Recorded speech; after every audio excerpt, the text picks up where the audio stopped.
15 étoiles du cinéma qui ont quitté la scène en 2021, laissant derrière elles un silence que personne n'attendait. Leurs destins brisés ont bouleversé un public entier, et certaines révélations qui entourent leurs derniers instants continuent encore de susciter des questions. Restez bien jusqu'au bout, une histoire en particulier risque de vous surprendre profondément. Numéro 1, Jean-Paul Belmondo. Le 6 septembre 2021, dans son appartement parisien, la nouvelle est apparue comme un souffle coupé dans tout le pays. Le public apprenait que l'un des visages les plus aimés du cinéma français venait de s'éteindre, laissant derrière lui une émotion profonde et un vide que rien ne semblait pouvoir combler. Cette date est restée gravée dans la mémoire collective comme la fin d'une époque où l'audace, le charme et la liberté de jouer régnaient sur les écrans. Sa carrière a traversé plus d'un demi-siècle et a façonné une part essentielle de l'identité culturelle française. Son rôle dans À bout de souffle l'a propulsé au rang d'icône internationale grâce à une spontanéité presque insolente et une présence magnétique jamais imitée. Le public voyait en lui la modernité du cinéma qui rompait avec les codes anciens. Il est devenu le symbole d'un acteur libre, capable d'alterner entre drame et comédie avec un naturel rare. Son influence s'est étendue bien au-delà des salles obscures, imprégnant la manière dont la France percevait le charisme et la virilité à l'écran. Sa vie personnelle, marquée par un tempérament généreux, a été façonnée dès l'enfance par un père sculpteur et une mère artiste, l'entourant d'un univers de création et de rigueur. Ses débuts dans la boxe lui ont donné ce profil athlétique et cette allure intrépide que le public associait immédiatement à lui. Les années ont été ponctuées de défis comme un accident grave dans les années 90 qui aurait pu l'éloigner définitivement des plateaux. Il a surmonté ces obstacles avec une ténacité qui renforçait encore son image d'homme solide et courageux. Ces dernières années ont été marquées par une santé fragile qui limitait ses apparitions publiques. Les proches décrivent une période de douceur, entouré de sa famille, où il profitait de moments simples et où l'on sentait peu à peu la fin d'une énergie qui avait illuminé la France pendant des décennies. Cette lente diminution de force touchait profondément ceux qu'il avait aimés à l'écran et dans la vie. Le monde du cinéma, les institutions culturelles et un public fidèle ont rendu hommage à un artiste qui avait redéfini le style, libéré le jeu et inspiré plusieurs générations. La presse a salué une étoile dont l'éclat restera intact, car Jean-Paul Belmondo appartient désormais à cette mémoire commune où les figures légendaires ne disparaissent jamais vraiment. Numéro 2, Jean-Pierre Bacry. Le 18 janvier 2021, en plein cœur de l'hiver parisien, la France apprenait avec stupeur la disparition d'un comédien dont la voix, le regard et la présence avaient accompagné plusieurs générations. Ce jour-là, le monde du cinéma s'est figé quelques instants. Une émotion dense a envahi les médias, les plateaux et les foyers, comme si chacun perdait un membre de sa propre famille artistique. La date est restée gravée dans les esprits, tant elle a marqué la fin d'un ton, d'une sensibilité et d'une manière bien française de raconter les émotions humaines. Sa carrière s'est construite sur une alchimie unique entre humour, mélancolie et sincérité. Jean-Pierre Bacry n'interprétait pas des rôles, il les habitait. Le public l'a découvert dans des œuvres devenues incontournables comme Le goût des autres, Cuisine et dépendance ou encore Un air de famille. Sa collaboration avec Agnès Jaoui a donné naissance à un style reconnaissable entre tous, un mélange de comique tendre et de profondeur sociale. Il incarnait l'humanité dans ce qu'elle a de plus touchant, de plus irritant, de plus vrai. Le public l'aimait pour cette capacité rare à montrer la vulnérabilité sans jamais la forcer, à rendre poétique la lassitude du quotidien. Il est devenu une figure essentielle du cinéma d'auteur comme du cinéma populaire. Sa vie personnelle, façonnée par une enfance marocaine puis par une installation en France, a nourri son regard décalé sur le monde. Il a traversé ses débuts avec une détermination silencieuse, apprenant le métier avec rigueur avant d'imposer sa voix singulière. Les épreuves ne l'ont jamais éloigné de son art, bien au contraire. Elles l'ont rendu plus exigeant, plus authentique, plus attachant. Son parcours est celui d'un homme qui n'a jamais cherché la lumière pour la lumière, mais pour raconter ce qui compte vraiment. Ce sens de la pudeur et de la précision l'a transformé en repère émotionnel pour des millions de spectateurs. Ces dernières années ont été marquées par une lutte dont il parlait peu. Autour de lui, ses proches évoquaient une période faite de discrétion et de douceur, centrée sur l'essentiel. Sa présence s'était faite plus rare, mais chacun de ses retours à l'écran réchauffait le public avec une force intacte. Dans cette phase de fragilité, il restait fidèle à lui-même, lucide, sensible, profondément humain.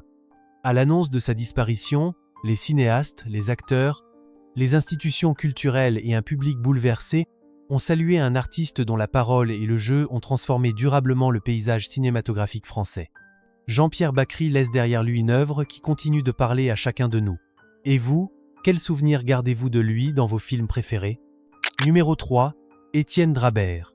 Le 7 janvier 2021, au moment où les Français reprenaient doucement le rythme d'une nouvelle année, encore marquée par l'incertitude, la nouvelle de sa disparition a traversé les journaux et les écrans avec une brusquerie inattendue. Ce jour-là, un visage familier de la télévision et du cinéma s'effaçait discrètement, laissant derrière lui une vague de nostalgie.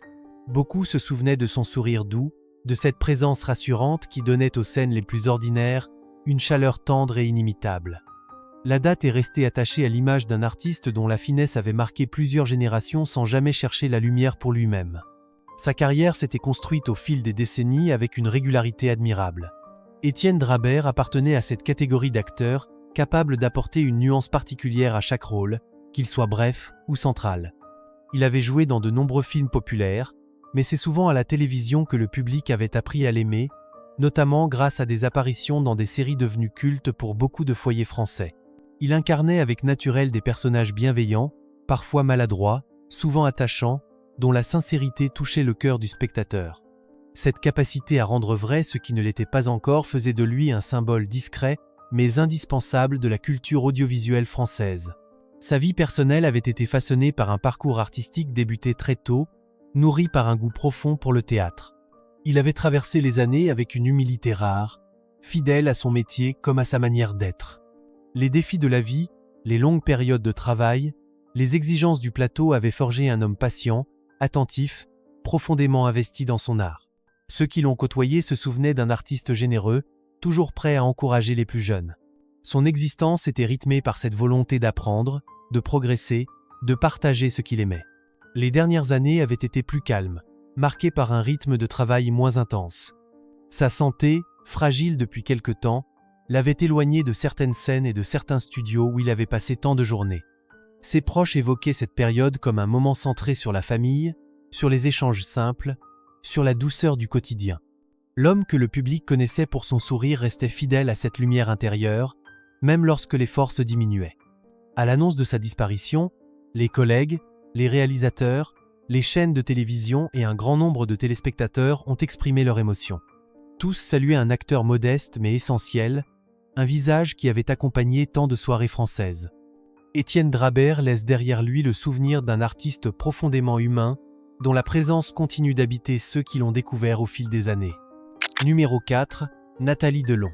Le 21 janvier 2021, au petit matin, les médias français ont relayé la disparition d'une femme dont le visage et la silhouette avaient marqué le cinéma de la seconde moitié du XXe siècle.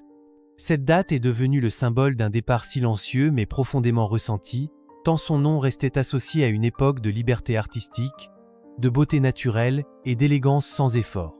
Le public apprenait que l'une des icônes les plus discrètes et les plus fascinantes de sa génération venait de s'éteindre, laissant derrière elle une impression durable d'authenticité. Sa carrière avait débuté avec une force rare. Nathalie Delon était devenue célèbre presque instantanément grâce à son rôle dans Le Samouraï aux côtés d'Alain Delon. Le film, devenu culte, avait fait d'elle une figure incontournable du cinéma français et international. Son jeu sobre, sa présence magnétique et cette aura mystérieuse l'avaient rapidement transformée en symbole de l'esthétique nouvelle de l'époque. Elle avait ensuite enchaîné des rôles dans des productions variées, alternant entre cinéma européen et films américains. Le public voyait en elle une beauté atypique, capable d'interpréter une femme fragile ou farouche avec la même intensité. Au fil du temps, elle s'était imposée non seulement comme actrice, mais aussi comme réalisatrice, confirmant ainsi une personnalité artistique complète. Sa vie personnelle avait été marquée par une jeunesse tumultueuse, faite de voyages, de rencontres et d'audace. Elle n'avait jamais caché les difficultés qui avaient jalonné son parcours, notamment ses relations complexes et les défis liés à la célébrité. Elle avait traversé les années avec une force intérieure qui surprenait ceux qui ne voyaient en elle qu'un visage célèbre. Loin des projecteurs, elle se consacrait à l'écriture et au cinéma indépendant, trouvant dans ses activités un espace de liberté où elle pouvait s'exprimer sans contrainte. Son tempérament indépendant, forgé par des expériences parfois douloureuses, expliquait sa volonté constante de garder le contrôle de son image et de son destin. Ces dernières années avaient été marquées par un combat discret contre une maladie qu'elle évoquait peu. Ses proches parlaient d'une période de grande lucidité, durant laquelle elle se concentrait sur l'essentiel. Elle poursuivait l'écriture, réfléchissait à son parcours et profitait de moments précieux en famille. Cette étape de fragilité révélait une femme profondément humaine, ancrée dans ses convictions et attachée aux siens.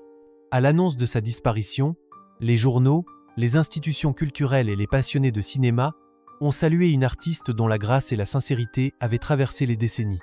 Nathalie Delon reste dans la mémoire collective comme l'incarnation d'une féminité libre, d'un talent authentique et d'une présence qui ne s'éteindra jamais vraiment. Numéro 5, Georges Pernou.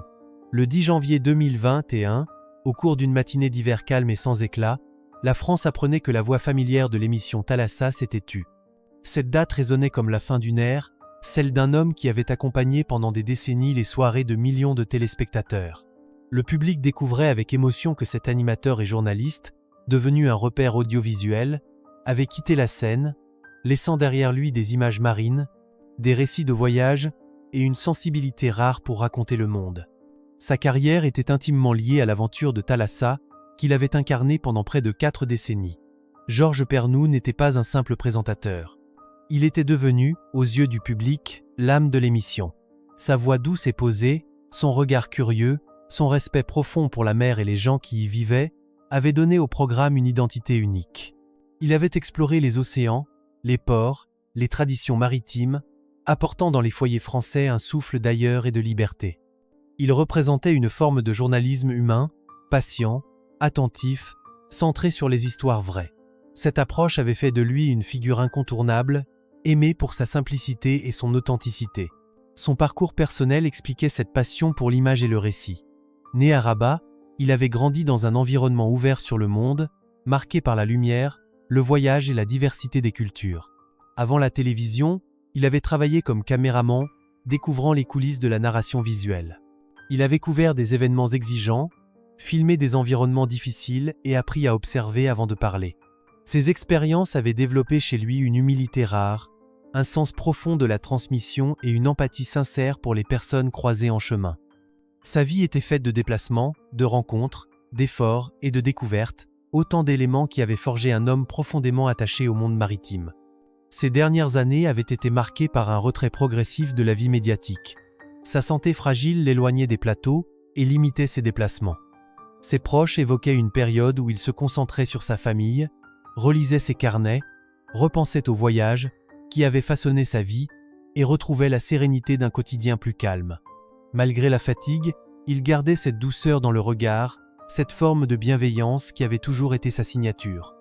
À l'annonce de sa disparition, les chaînes de télévision, les journalistes, les navigateurs et un public fidèle ont exprimé une profonde émotion. Tous saluaient un conteur d'histoires marines, un homme qui avait su transformer la mer en poésie visuelle. Georges Pernou restera dans la mémoire collective comme le visage d'un monde ouvert, curieux et profondément humain. Numéro 6, Michel Leroyer. Le 2021, le 290 octobre, la nouvelle de sa disparition s'est répandue dans les médias français avec une émotion sincère. Ce jour-là, le public apprenait que l'un des visages les plus respectés du théâtre et du cinéma venait de s'éteindre, laissant derrière lui une carrière marquée par l'exigence artistique et la fidélité à un jeu d'une grande élégance. La date est devenue un repère mélancolique pour les amateurs de spectacles classiques, tant sa voix, son maintien et son regard avaient façonné une partie de l'imaginaire culturel du pays. Sa carrière était profondément ancrée dans la tradition théâtrale française. Michel Leroyer avait notamment marqué les esprits grâce à son interprétation dans Le Chevalier de Maison Rouge, rôle qu'il avait rendu familier à des millions de téléspectateurs. Il était aussi un pilier du doublage, prêtant sa voix à de nombreuses œuvres étrangères qui, grâce à lui, trouvaient une nouvelle résonance auprès du public francophone. Son timbre chaud, posé, reconnaissable entre tous, faisait de lui un acteur dont la présence dépassait largement l'écran. Il incarnait un style classique, noble, attentif à la langue et à la précision du geste.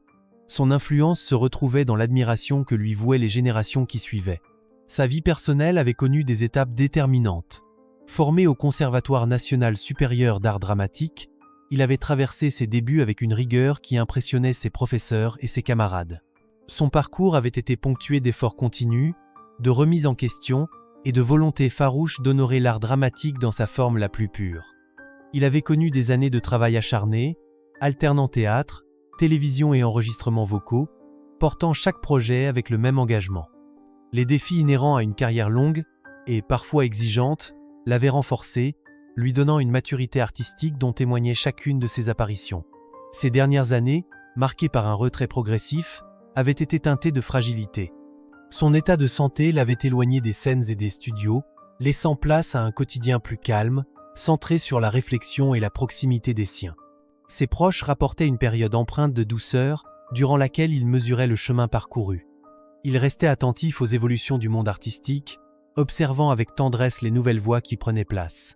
À l'annonce de sa disparition, les institutions culturelles, les comédiens, les écoles de théâtre et le public ont rendu hommage à un artiste d'une rare intégrité. Michel Leroyer reste présent dans les mémoires comme l'un des grands représentants du théâtre classique, un homme dont le talent, la voix et la dignité continuent d'inspirer les amoureux de la scène. Et vous, quels souvenirs gardez-vous de lui dans vos expériences de cinéma ou de télévision? Numéro 7. Jean-François Stévenin. Le 27 juillet 2021, en plein été, la France apprenait la disparition d'un acteur et réalisateur dont le visage, la voix et l'énergie avaient traversé plusieurs décennies de cinéma. Cette date marquait la fin d'un parcours unique, celui d'un artiste profondément enraciné dans l'esprit du cinéma d'auteur français. Le public recevait la nouvelle avec une grande émotion, tant son nom évoquait immédiatement une sincérité rare, une façon d'habiter l'écran qui touchait par sa vérité brute et son humanité. Sa carrière avait débuté dans les années 70, et il était devenu au fil du temps l'un de ces acteurs indispensables qui donnent du relief au film.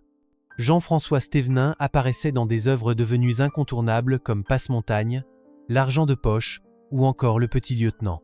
Son jeu, souvent instinctif, mêlait force contenue et fragilité, créant des personnages inoubliables.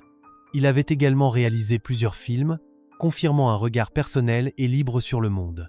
Le public l'appréciait pour sa manière d'être entier, passionné, éloigné du formatage et fidèle à une conception artisanale et humaine du cinéma.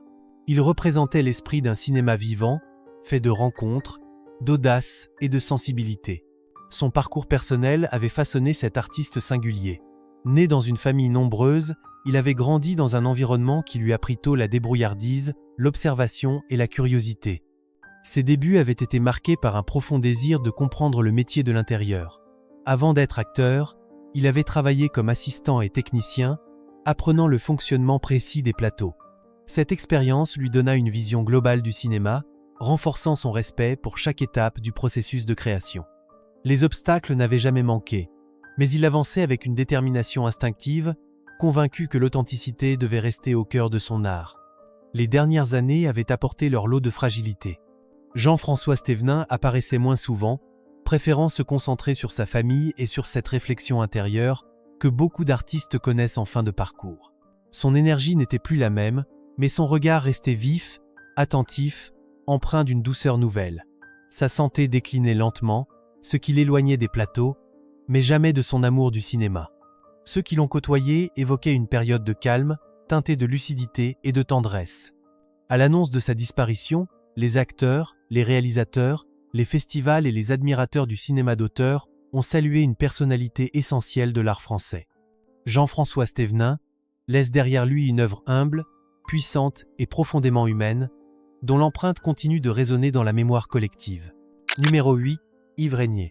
Le 24 avril 2021, au cœur d'une journée paisible de printemps, la France apprenait la disparition soudaine d'un acteur devenu une figure incontournable de la télévision. Cette date marquait la fin d'une présence familière, un repère pour des millions de téléspectateurs qui avaient grandi, mûri ou vieilli en suivant son visage, sa voix et son autorité charismatique. La nouvelle s'était répandue avec une rapidité émotive, rappelant à chacun combien cet homme occupait une place particulière dans la mémoire audiovisuelle du pays. Sa carrière était indissociable du personnage du commissaire Moulin, rôle qu'il avait incarné pendant de nombreuses années. Yves Régnier avait réussi à imposer une vision du policier à l'écran qui mêlait humanité, fermeté et sens moral. Ce personnage, devenu mythique, lui avait offert une notoriété immense et durable. Mais il ne se limitait pas à ce rôle. Comédien, réalisateur, scénariste, il avait participé à de nombreux téléfilms et projets ambitieux. Son travail derrière la caméra témoignait d'un goût prononcé pour les récits intenses et les figures complexes. Il représentait un artisan complet de la fiction télévisée, capable de diriger, d'écrire et de jouer avec la même énergie. Sa vie personnelle expliquait la force qui habitait ses rôles.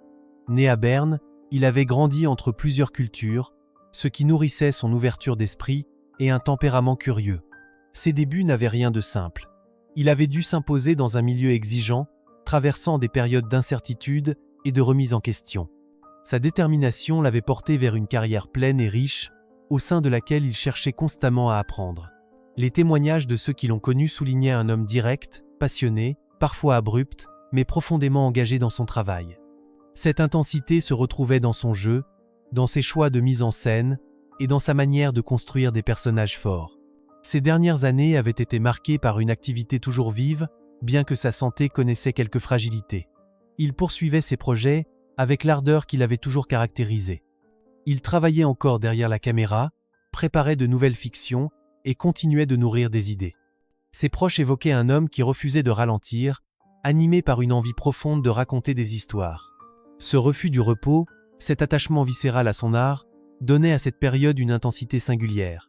Peu à peu, toutefois, la fatigue se faisait sentir.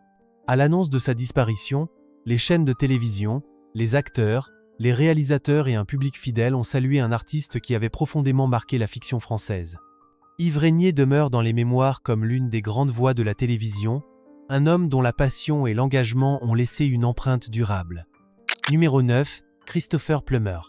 Le 5 février 2021, alors que l'hiver enveloppait encore l'hémisphère nord d'un calme feutré, la nouvelle de sa disparition est parvenue jusqu'en France avec une force singulière. Cette date a immédiatement réveillé une vague d'émotion dans le cœur du public francophone, tant cet acteur, bien que canadien, occupait une place centrale dans la mémoire cinématographique du pays. Sa voix, son regard et son élégance aristocratique avaient traversé les décennies et les frontières, faisant de lui une figure universellement respectée. Sa carrière exceptionnelle, commencée au milieu du XXe siècle, était jalonnée de rôles mémorables. Le public français le connaissait notamment pour son interprétation du capitaine Von Trapp dans La Mélodie du Bonheur, film devenu un monument mondial. Cependant, Christopher Plummer ne s'était jamais enfermé dans une seule image. Il avait brillé dans des productions aussi variées que Le Dernier Station, Inside Man ou Millennium. Son jeu, à la fois précis et fluide, témoignait d'une maîtrise rare du langage corporel et d'une sensibilité profonde.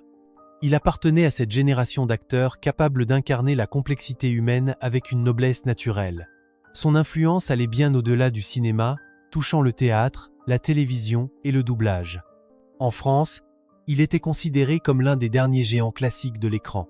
Sa vie personnelle avait été marquée par une discipline inflexible et une passion inébranlable pour son art. Issu d'une famille cultivée, il avait grandi dans un environnement propice à l'éveil artistique. Pourtant, son chemin n'avait pas été facile. Ses débuts avaient été ponctués d'efforts constants, d'apprentissages exigeants et de défis personnels. Il avait dû s'imposer sur des scènes prestigieuses avant de conquérir Hollywood. Les épreuves, les remises en question et les choix difficiles avaient façonné un homme profondément réfléchi, recherchant toujours la vérité dans chaque personnage. Ceux qui l'ont côtoyé évoquaient un être chaleureux, courtois et d'une grande intelligence émotionnelle. Ces dernières années avaient été empreintes d'une activité surprenante pour un acteur de son âge. Christopher Plummer continuait de tourner, d'apprendre ses textes et de collaborer avec de jeunes réalisateurs. Son énergie pourtant déclinait et la fatigue se faisait sentir. Sa famille parlait d'une période sereine, centrée sur l'essentiel, où il partageait des moments de calme et de tendresse avec ceux qu'il aimait. Son départ, survenu paisiblement, avait le parfum d'un dernier acte accompli avec dignité. À l'annonce de sa disparition, les cinéastes, les institutions culturelles et les admirateurs du monde entier ont salué un artiste dont la grandeur avait traversé les générations. Christopher Plummer demeure dans la mémoire collective comme l'incarnation d'un art noble, d'une exigence rare et d'une sensibilité qui continue d'inspirer ceux qui aiment le cinéma. Numéro 10, Hélène McRory. Le 6 avril 2021, au cours d'un après-midi teinté de douceur printanière, la nouvelle de sa disparition est parvenue jusqu'en France avec une intensité qui a surpris même ceux qui la suivaient depuis longtemps. Cette date a marqué un choc profond, tant son visage, sa voix et sa présence avaient conquis le public francophone grâce à des rôles forts, habités et profondément humains. Les admirateurs du cinéma et du théâtre apprenaient avec tristesse que l'une des interprètes les plus respectées de sa génération venait de s'éteindre, laissant derrière elle une œuvre marquée par l'élégance et la profondeur. Sa carrière internationale avait fait d'elle une figure incontournable. Le public français la connaissait particulièrement pour son rôle bouleversant dans la série Peaky Blinders, où elle incarnait la redoutable et charismatique Polly Gray. Elle avait également brillé dans de grandes productions comme les volets de Harry Potter ou encore The Queen. Sa capacité à passer d'un personnage sombre à un rôle lumineux avec une fluidité exceptionnelle témoignait d'une maîtrise rare du jeu dramatique. Elle représentait l'actrice contemporaine par excellence, capable d'unir intelligence, fragilité et puissance émotionnelle. Son influence dépassait les écrans, inspirant des artistes de toute génération. La vie personnelle d'Hélène McRaury avait été marquée par des choix solides et par une formation théâtrale exigeante. Issue d'une famille cosmopolite, elle avait grandi entre plusieurs cultures qui nourrissaient son regard ouvert sur le monde. Très tôt, elle avait montré une détermination remarquable à suivre une carrière artistique. Le théâtre avait été son premier amour. Elle avait parcouru les scènes réputées de Londres avant d'étendre son horizon au cinéma. Les épreuves, les heures de répétition, les défis du métier avaient façonné une femme profondément réfléchie, intuitive, sensible et généreuse. Son engagement social, souvent discret, témoignait d'un profond humanisme. Ces dernières années avaient été marquées par une fragilité soigneusement dissimulée au public. Malgré la fatigue croissante, elle continuait à travailler, à guider les jeunes acteurs et à soutenir les projets qui lui tenaient à cœur. Ses proches évoquaient une période où elle affrontait la maladie avec calme et courage, refusant de laisser son combat définir sa vie. Elle se consacrait à sa famille, savourant chaque instant avec une intensité nouvelle. Cette phase intime révélait une force intérieure impressionnante et une dignité qui forçait l'admiration. À l'annonce de sa disparition, les acteurs, les réalisateurs, les théâtres et un public bouleversé ont exprimé leur tristesse. Tous saluaient une artiste exceptionnelle, dont la sensibilité et la maîtrise avaient laissé une empreinte profonde dans le monde culturel. Hélène McRaury reste dans les mémoires comme l'une des grandes voix contemporaines du jeu dramatique. Et vous, quelle image gardez-vous d'elle à travers ses rôles les plus marquants? Numéro 11. Jean-Claude Carrière. Le 8 février 2021, au lever d'une journée calme d'hiver, la France apprenait la disparition d'un homme dont l'empreinte avait façonné autant le cinéma que la littérature. Cette date marquait la fin d'un parcours exceptionnel, celui d'un scénariste, écrivain, dramaturge et conteur dont la voix résonnait bien au-delà des frontières. Le public, profondément ému, découvrait qu'un pilier de l'imaginaire français venait de s'éteindre, laissant derrière lui une œuvre monumentale. Sa carrière était d'une richesse rare. Jean-Claude Carrière avait collaboré avec les plus grands cinéastes du monde, notamment Louise Buñuel, avec lequel il forma un duo créatif devenu légendaire. Ensemble, ils avaient donné naissance à des films devenus des références, tels que Le journal d'une femme de chambre et Le charme discret de la bourgeoisie. Mais son influence dépassait cette collaboration. Il avait travaillé pour des réalisateurs comme Milos Forman, Jacques Deray ou encore Nagisa Oshima. Son écriture, précise et audacieuse, était reconnue pour sa capacité à sonder l'âme humaine avec ironie, délicatesse et profondeur. Il représentait un maître du récit, capable de construire des univers entiers avec une simplicité apparente. La vie de Jean-Claude Carrière était aussi fascinante que son œuvre. Né dans une famille modeste, il avait grandi dans un environnement rural où la tradition orale occupait une place essentielle. Cette enfance, faite d'histoires racontées au coin du feu, avait nourri son goût pour les mots et les récits. Très jeune, il avait montré une curiosité insatiable et un talent certain pour l'observation. Ses premiers pas dans la littérature avaient été encouragés par des rencontres décisives qui l'avaient orienté vers le cinéma. Durant toute sa carrière, il avait cultivé une forme d'humilité joyeuse, toujours avide d'apprendre des autres. Son parcours avait été parsemé d'expériences uniques, de voyages et de découvertes qui enrichissaient son regard sur le monde. Les dernières années de sa vie avaient été marquées par une activité encore intense malgré l'âge. Il continuait à écrire, à transmettre son savoir, à participer à des rencontres culturelles. Sa santé pourtant commençait à décliner, l'obligeant à réduire certains déplacements. Cette période révélait un homme serein, entouré de ses proches, relisant ses propres mots, repensant au chemin parcouru. Il demeurait animé par cette curiosité qui l'avait accompagné toute sa vie. À l'annonce de sa disparition, les institutions culturelles, les écrivains, les cinéastes et un public admiratif ont rendu hommage à cet esprit brillant. Jean-Claude Carrière reste une figure majeure de la création française, un passeur d'histoire dont l'héritage continue d'inspirer ceux qui cherchent à comprendre et raconter le monde. Numéro 12, Jean-Marc Vallée. Le 25 décembre 2021, alors que de nombreuses familles françaises célébraient la douceur des fêtes de fin d'année, la nouvelle de sa disparition a traversé les médias comme une onde silencieuse mais profondément bouleversante. Cette date, associée d'ordinaire aux retrouvailles et à la chaleur familiale, devenait soudain le symbole inattendu d'un départ prématuré. Le public français, qui suivait son travail avec admiration depuis des années, apprenait qu'un cinéaste d'une sensibilité rare venait de s'éteindre, laissant une empreinte profonde dans le paysage audiovisuel mondial. Sa carrière avait été marquée par une ascension fulgurante. Jean-Marc Vallée s'était imposé comme l'un des réalisateurs les plus talentueux de sa génération, capable de concilier esthétique soignée, narration intimiste et émotion brute. Le public français l'avait particulièrement découvert grâce à des œuvres saluées par la critique comme « C'est arrivé près de chez vous », Dallas Boys Club ou encore Démolition. Son travail sur la série Big Little Lies avait confirmé son statut de maître de la direction d'acteur, révélant des personnages complexes, fragiles, profondément humains. Il représentait une nouvelle forme de cinéma, à la fois moderne et sensible, capable d'explorer la vulnérabilité avec une délicatesse remarquable. Son parcours personnel expliquait la profondeur de ses œuvres. Né au Québec, dans un environnement marqué par la simplicité et la proximité avec la nature, Jean-Marc Vallée avait grandi avec un sens aigu de l'observation. Très jeune, il s'était passionné pour la musique et l'image, deux langages qui allaient structurer sa manière de raconter le monde. Les années d'apprentissage avaient été exigeantes, mais elles avaient forgé un artiste déterminé, avide de liberté créative. Ses films, souvent centrés sur des quêtes intérieures, reflétaient ses propres questionnements, ses doutes, sa douceur et son regard humaniste sur les êtres. Ces dernières années avaient été marquées par un rythme de travail intense, signe de son engagement total envers son art. Ses proches évoquaient un homme passionné, profondément investi, parfois épuisé par l'exigence qu'il s'imposait. Il oscillait entre tournage, écriture et préparation de nouveaux projets. Les traces de fatigue se faisaient sentir, mais il poursuivait avec cette énergie chaleureuse qui le caractérisait. Durant ces moments de repos, il retrouvait la sérénité dans la nature québécoise, renouant avec cette source essentielle qui alimentait sa création. À l'annonce de sa disparition, les studios de cinéma, les plateformes de streaming, les acteurs, les réalisateurs et un large public en France ont rendu hommage à un artiste dont les œuvres avaient touché des millions de cœurs. Jean-Marc Vallée demeure dans la mémoire collective comme un poète du cinéma moderne, un créateur de lumière capable de saisir la vérité humaine dans toute sa fragilité. Numéro 13. Françoise Arnault.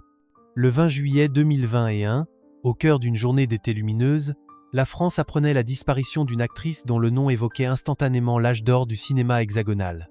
Cette date, empreinte de chaleur et de nostalgie, marquait la fin d'une présence qui avait accompagné plusieurs générations de cinéphiles. Le public retrouvait dans les annonces médiatiques le souvenir d'un visage délicat, d'un sourire plein de grâce et d'un charme discret qui avait traversé les décennies avec une élégance inaltérable. Sa carrière s'était déployée avec une intensité remarquable dès les années 50. Françoise Arnoul avait conquis le public grâce à des rôles devenus emblématiques dans des films comme French Cancan de Jean Renoir ou La Chatte, où elle incarnait des femmes déterminées, sensibles ou profondément mystérieuses. Sa beauté naturelle, mêlant douceur et caractère, avait rapidement fait d'elle l'une des actrices les plus appréciées de son époque. Elle représentait l'idéal de la femme moderne du milieu du XXe siècle, libre, affirmée, résolument tournée vers une forme de sophistication sans artifice. Elle avait su évoluer avec le temps, passant du cinéma populaire aux œuvres plus intimistes, ce qui renforçait son statut d'interprète incontournable. Sa vie personnelle avait été marquée par des choix courageux et par une volonté forte d'indépendance. Née dans une famille d'artistes, elle baigna dès son enfance dans un environnement propice à l'expression créative. Son parcours l'amena à croiser de nombreuses figures majeures du cinéma français, et elle se construisit peu à peu une identité professionnelle singulière. Elle avait connu des périodes d'intense activité, suivies de moments plus calmes où elle se consacrait à l'écriture et à la scène. Les défis de la vie, les changements d'époque et les pressions du milieu n'avaient jamais altéré son intégrité artistique. Elle restait fidèle à elle-même, attachée à la vérité de ses rôles et à la justesse des émotions qu'elle cherchait à transmettre. Ses dernières années avaient été discrètes, marqué par un éloignement progressif des plateaux. Sa santé fragile limitait ses apparitions publiques, mais elle conservait ce regard vif, empreint de douceur et de lucidité. Elle passait beaucoup de temps entourée de ses proches, relisant ses souvenirs, repensant à un parcours où se mêlaient succès, rencontres et expériences fortes. Cette période témoignait d'une femme sereine, consciente de l'héritage qu'elle laissait derrière elle. À l'annonce de sa disparition, la presse, les institutions cinématographiques et de nombreux admirateurs ont salué une actrice dont le talent et la sensibilité avaient profondément marqué le cinéma français. Françoise Arnould demeure une figure essentielle, symbole d'un art raffiné et intemporel. Numéro 14. Danielle Dumière. Le 20 janvier 2021, au lever d'un jour froid et silencieux, les médias régionaux puis nationaux ont annoncé sa disparition, rappelant au public le visage discret, mais familier d'un comédien, dont la carrière avait traversé les scènes, les studios et les plateaux de tournage avec constance et humilité. Cette date est devenue le point final d'un parcours artistique sincère, marqué par une présence attentive et une capacité rare à donner vie au second rôle avec une profondeur inattendue. Le public français redécouvrait alors un artiste dont la silhouette, sans jamais être tapageuse, s'était ancrée durablement dans la mémoire collective. Sa carrière s'était construite dans un rapport étroit avec le théâtre, qu'il considérait comme le cœur vibrant de son métier. Danielle Dumière avait interprété de nombreuses pièces classiques et contemporaines, offrant à chaque personnage une nuance particulière. Il avait également participé à divers films et téléfilms, parfois dans des rôles brefs, mais toujours marquants. Son jeu sobre, précis, empreint d'une grande écoute, témoignait d'un artisanat profond du métier d'acteur. Les réalisateurs appréciaient chez lui cette capacité à se fondre dans un ensemble tout en apportant une texture humaine à chaque scène. Il représentait cette catégorie d'artistes essentiels, ceux qui enrichissent les récits sans jamais chercher à en détourner la lumière. Sa vie personnelle, façonnée par un attachement fort aux arts vivants, avait été marquée par des années consacrées à l'apprentissage, à la transmission et au partage. Il avait sillonné plusieurs troupes, traversé de nombreuses villes, animé des ateliers pour jeunes comédiens.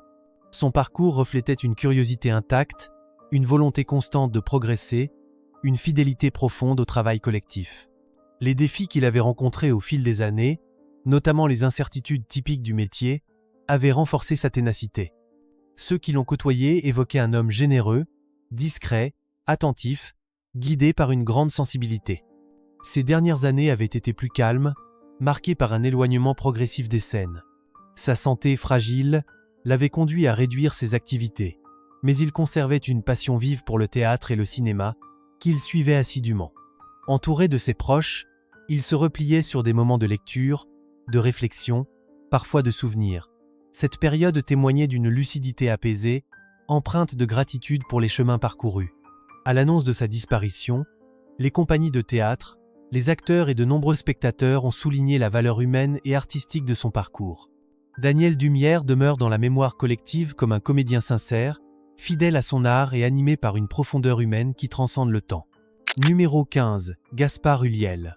Le 19 janvier 2021, au cœur d'une journée d'hiver saisissante, la France apprenait avec stupeur la disparition brutale d'un acteur dont le visage, la discrétion et le talent avaient marqué profondément le cinéma contemporain. Cette date est devenue instantanément un choc national. Le public, bouleversé, découvrait que l'un des espoirs les plus brillants de sa génération s'était éteint, laissant derrière lui une émotion vive et un sentiment d'inachevé qui traversait toutes les générations de spectateurs. Sa carrière avait été fulgurante. Gaspard Ulliel s'était imposé au début des années 2000 comme l'un des jeunes acteurs les plus prometteurs du cinéma français. Révélé dans Embrassez qui vous voudrez, il avait définitivement conquis le public avec un long dimanche de fiançailles, rôle qui lui valut une reconnaissance immédiate. Il avait ensuite confirmé son talent en incarnant Yves Saint-Laurent dans le film Saint-Laurent, performance saluée pour sa finesse et son intensité. Chaque apparition à l'écran témoignait d'une sensibilité rare, mêlant fragilité et force intérieure. Il représentait une nouvelle génération d'acteurs capables de naviguer entre cinéma d'auteur et production internationale, toujours avec élégance et profondeur. Sa vie personnelle, marquée par une enfance paisible en banlieue parisienne, avait façonné un homme discret, humble et profondément attaché à l'art qu'il servait. Très jeune, il s'était passionné pour le jeu, travaillant avec des metteurs en scène exigeants qui avaient affûté son regard et son intuition. Son visage naturellement mélancolique, Ses expressions nuancées et son rapport presque instinctif à la caméra faisaient de lui un interprète unique. Le parcours de Gaspard Ulliel avait été jalonné de rencontres artistiques fortes, de voyages, d'apprentissage constant, modelant un acteur en quête de vérité plutôt que de gloire. Les épreuves qu'il avait traversées, notamment des accidents dans son enfance, avaient forgé un être sensible, réfléchi et résilient. Ces dernières années avaient été marquées par un élan créatif intense. Il tournait régulièrement, choisissant des projets ambitieux et variés. Il s'investissait pleinement dans chaque rôle, poussant toujours plus loin la recherche d'authenticité. Autour de lui, ses proches évoquaient une période de bonheur simple, où il profitait de sa famille, de son fils, et retrouvait un équilibre précieux. Son départ soudain coupait court à cet élan, laissant l'impression d'une trajectoire interrompue au moment même où elle prenait une ampleur nouvelle. À l'annonce de sa disparition, les acteurs, les réalisateurs, les institutions culturelles et un public profondément affecté ont rendu hommage à un artiste d'une grâce rare. Gaspard Ulliel demeure dans la mémoire collective comme l'un des talents les plus purs de son époque, un visage inoubliable dont l'héritage continuera d'inspirer. N'hésitez pas à vous abonner pour ne manquer aucune vidéo. Merci d'avoir regardé et à très bientôt.